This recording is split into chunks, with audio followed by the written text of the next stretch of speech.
કેટલાક લોકોને ભગવાન તરફથી એવી ફરિયાદ હોય છે કે મને રૂપ બરાબર ન મળ્યું, હાઈટ બરાબર ન મળી, વેઇટ બરાબર ન મળ્યું, ઘરવાળા બરાબર ન મળ્યા, પડોશી બરાબર ન મળ્યા, સાસુ બરાબર ન મળ્યા, જમાઈ બરાબર ન મળ્યા, સંતાન બરાબર ન મળ્યા. આ બધી ફરિયાદ હોય, પણ એક બાબતે ફરિયાદ નથી હોતી.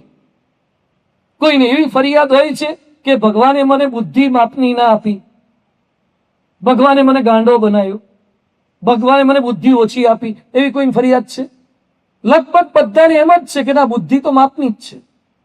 જો બુદ્ધિ બધાને ઇનફ લાગે છે, બીજાને ગાઈડ કરે એટલી બુદ્ધિ બધામાં લાગે છે, બોલવા ચાલવામાં પોતાની જાતને એક્સપર્ટ જ માને, અને ઘણા તો દરેક વિષયના એક્સપર્ટ.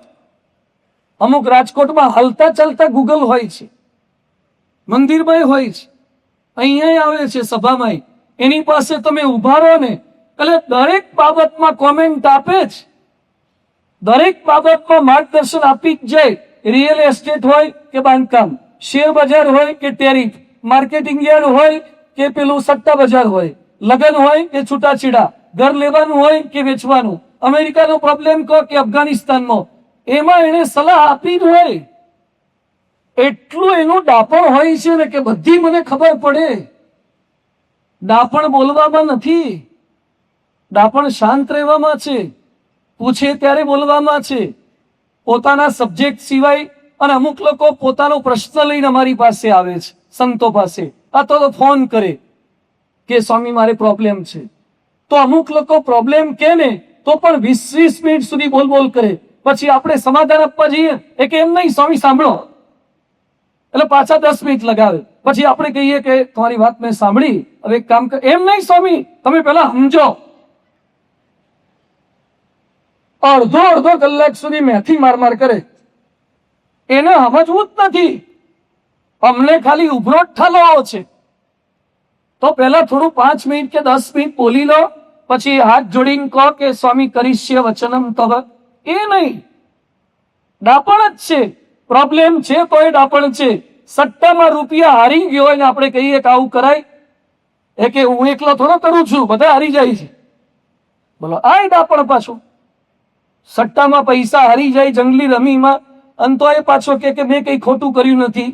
અત્યારે તો છે ને એક ફિલ્ડમાં એક્સપર્ટ થવાય અને એને જ બોલાય. જે એમડી હોય ને એ ઓપરેશનની વાતો ના કરે, અથવા ઓપરેશન કરવા ના લાગે, એ એમએસ પાસે કરાવાય. દાંતના ડોક્ટર બધા બીડીએસ કહેવાય, પણ બીડીએસ માં કેટલા ફેરફાર હોય છે, કેટલું સ્પેશિયલાઇઝેશન હોય છે. ચોકઠાના જુદા હોય, બરાબર ને? ચોકઠાના જુદા, રૂટ કેનાલના જુદા, પેલા બક્કલ ભરાવે છે ને બક્કલ વાળા જુદા. હમણાં મેં એક ડોક્ટરને ફોન કર્યો, એક છોકરાને રૂટ કેનાલ કરવાની હતી. મને કે સ્વામી હું તો જડબાનો એક્સપર્ટ છું. બધું પણ તમને આવડતું ના હોય? મને કે ના ના, પેલા શીખ્યા હોય, પણ હવે વર્ષોથી જડબાની પ્રેક્ટિસ કરું છું. જે ડોક્ટર બધું શીખ્યા હોય તો એ પોતે પોતાનું ફિલ્ડ સિવાયનું કેસ હાથમાં જ લેતા નથી. અને ઘણા એન્જિનિયર હોય ને તો આપણને કહેવા આવે. એક ભાઈ મને કહેવા આવ્યા, મને કે તમારે તકલીફમાં ખાલી એટલું જ છે, આંખમાં મધ નાખવાનું શરૂ કરી દો. મધ નાખો કે આંખમાં મધ નાખો, બધી આંખ હાજી થઈ જાય. મેં તમને કઈ અનુભવ ખરો? એ કે વર્ષોથી અનુભવ. કોઈ આયુર્વેદની ડિગ્રી નહીં, કોઈ કશું જ નહીં. મધ નાખો ને તે નાખો ને. બધા અમુક તો સલાહ ઠોક કરતા હોય છે. તમારો વિષય છે આંખનો. હવે આંખમાં પાછા કેટલા વિભાગ છે. ગ્લુકોમા વાળા જુદા હોય, મોતિયા વાળા જુદા હોય, નંબર ઉતારવા વાળા જુદા હોય. કેટલું સ્પેશિયલાઇઝેશન છે, બોલાય જ નહીં વિષય સિવાય. એમ ઘણા સત્સંગમાં હજી તો નવા આવ્યા હોય, અને પાછા કોકને શું કે માપે કરવાનું, બહુ વધારે પડતું દોડ નહીં કરવાનું. અને પાછા બીજા નવા આવે ને સલાહ આપે કે ભ્રમરૂપ થવું હોય ને તો આવું કરો. પોતે તો થયો જ ના હોય પાછો. હજી તો કંઠી એક શેરવાળી પહેરતો હોય, ડુંગળી બાર જઈને ખાતો હોય, અને પાછો પાકોને થઈ બીજાને ડાપણનું માન. એટલે સતત દરેક વ્યક્તિને પોતાના ડાપણનું માન રહ્યા કરે છે. તો આપણે એમાંથી બહાર નીકળવાનું છે. પછી મહારાજ લખે છે વતનાવતમાં, પણ એમ વિચારે નહીં જે મને મારા જીવની ખબર નથી. વતનાવતમાં સરસ લખ્યું છે, એમ વિચારે નહીં જે મને મારા જીવની ખબર નથી. અને આ શરીરમાં જીવ રહ્યો છે તે કાળો છે કે ગોરો છે, લાંબો છે કે ટૂંકો છે. જીવ એટલે આત્મા, જીવાત્મા, સોલ, જેને ઇંગ્લિશમાં સોલ પણ કહે છે. એ જીવની વાત પછી સમજીએ, પેલા શરીરને સમજીએ. માનવ શરીરનો નાનામાં નાનો એકમ શું છે? સેલ. શું કહેવાય? આ રોડ પર આવે છે ને દુકાનમાં લાગે સેલ, એ સેલ કે પેલો બેટરીનો સેલ? કોષ, સેલ. આ સેલ આપણા બોડીમાં કેટલા સેલ છે? 37.2 ટ્રિલિયન કોષ છે. કેટલા? 37.2 ટ્રિલિયન. ઓ મારે ટ્રિલિયન સમજાવ તો મને નથી ફાવતું. અને કેમનું સમજાવું ટ્રિલિયન? આટલા બધા કોષ આખા શરીરમાં. એક કોષમાં જે રચના છે ને, એક સિટીમાં જેટલું પાઇપલાઇન હોય ને, પાઇપલાઇન, ઇલેક્ટ્રિફિકેશન, ટેલિફોનની લાઈનો, એના કરતા વધારે જટિલ એક કોષમાં હોય છે. અને રોજ 33,000 કરોડ કોષ જૂના મરી જાય છે અને નવા જન્મી જાય છે. કેટલા કોષ? 33,000 કરોડ કોષ. ઘણા કે મારી સોસાયટીમાં પેલા ભાઈ ગુજરી ગયા, બહુ દુઃખદ પ્રસંગ છે.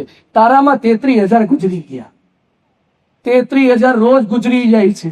નહીં આપણે ચામડી આમ કરીએ ને પછી જે નીકળે છે ને, કેટલાય કોષ મરી જાય છે. ઉનાળામાં તડકે રહો અને અહીંથી પોપટી વખૂટ એના બધું નીકળે ને, બધું સનસ્ટોક લાગે એટલે કેટલાય ગુજરી જાય છે, નવા પાછા જન્મી જાય છે.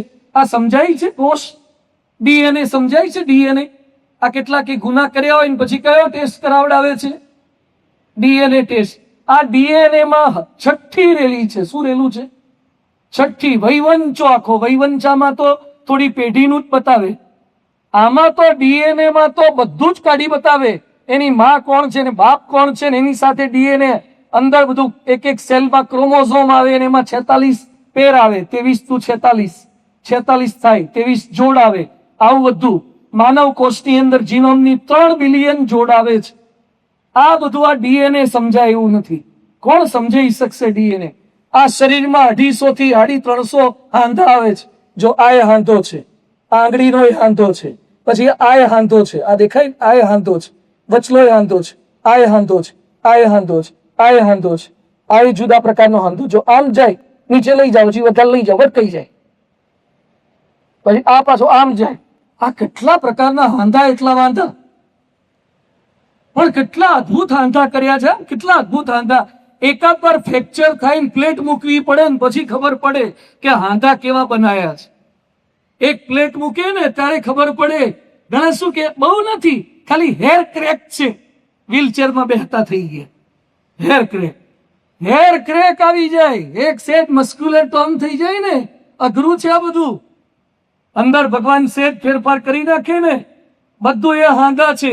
એ ભગવાને ગોઠવણ આખી શરીરની અંદર કરી છે. શરીર પર કુલ 50 લાખ વાળ છે. આ બધા 50 લાખથી વધારે વાળ છે. અને આ શરીરમાંથી કચરો બહાર નીકળે સ્ટૂલ દ્વારા, યુરિન દ્વારા અને પરસેવા દ્વારા. ટેમ્પરેચર બોડી મેન્ટેન કરે. તો પરસેવામાંથી પાણી નીકળે છે, અંદરથી ખારો પરસેવો નીકળે છે. તો કાણું હોય તો જ નીકળે ને. હા કે ના? આપણા શરીરમાં કાણું છે ને બધે, કેવા ઝીણા ઝીણા કાણા છે, અહીંથી નીકળે. મરચુંથી ખુખાવ તો માથામાંથી નીકળે, બગલમાંથી નીકળે, પગમાંથી નીકળે, પગના તળિયામાંથી નીકળે, હથેળીમાંથી નીકળે. હારો ક્યાં ક્યાંથી પરસેવો નીકળે છે? બધે કાણા જ છે. આખા શરીરમાં કાણા છે. પણ કેવી સિસ્ટમ છે કે અંદરથી પાણી બહાર નીકળે છે, પણ તમે સ્વિમિંગ પુલમાં કલાક ઉભા રહો ને તો પાણી અંદર ના જાય. તો કાણાથી અંદર જતું રહેવું જોઈએ ને પાણી. આટલા કાણા છે તો આ વાલ કયા પ્રકારના છે? આવા વાલ અંદરથી પાણી બહાર આવે પણ બહારથી પાણી અંદર જતું નથી. નહીં તો કલાક સ્વિમિંગ પુલમાં નહીએ તો ફૂલી ગયેલા હોય. હા, ફૂલી જાય ને બધું, હાથ પગમાં પાણી જતું રહે એટલે. પણ આ ગોઠવણ છે, અદભુત ભગવાનની ગોઠવણ છે. એમાંય આપણું આ મગજ 1.5 કિલો વજન છે અને 2.5 પેટાબાઇટ છે. પેટાબાઇટ શું? ટેરાબાઇટ નહીં, પેટાબાઇટ. ટેરાબાઇટ થી ઉપર 2500 ટેરાબાઇટ બરાબર 2.5 પેટાબાઇટ. 25 લાખ જીબી. કેટલું? તમારો ફોન કેટલા જીબી નો છે? ફોન કેટલા જીબી નો છે? 500 જીબી, 800 જીબી, 900 જીબી હોય. અને આ કેટલું છે? 25 લાખ જીબી ની કેપેસિટી આ બ્રેઇન ની છે. તો એ શું કે છે? સત્સંગ, શિક્ષણ, પરીક્ષામાં યાદ રહેતું નથી. શું યાર આવા ગપ્પા મારો છો? આટલું પેટાબાઇટ નું આવું મગજ આપ્યું છે ને તોય પાછા એમ કે છે કે યાદ રહેતું નથી. અને શરીરમાં જે ચેતા તંત્ર છે, એની જે જોડ છે, 86 બિલિયન એટલે 8,600 કરોડ ન્યુરોન છે. અને જે સંદેશા વ્યવહારની આપલે થાય છે 1 કલાકના 432 કિલોમીટરની સ્પીડે આપલે થાય છે સંદેશા વ્યવહાર. અને તોય અમારા અંકુરભાઈ છે ન્યુરોસર્જન ને પેલા ન્યુરોલોજીસ્ટ ને બધા ખબર પડતી નથી કે મગજમાં કયા ભાગમાં યાદ રહે છે.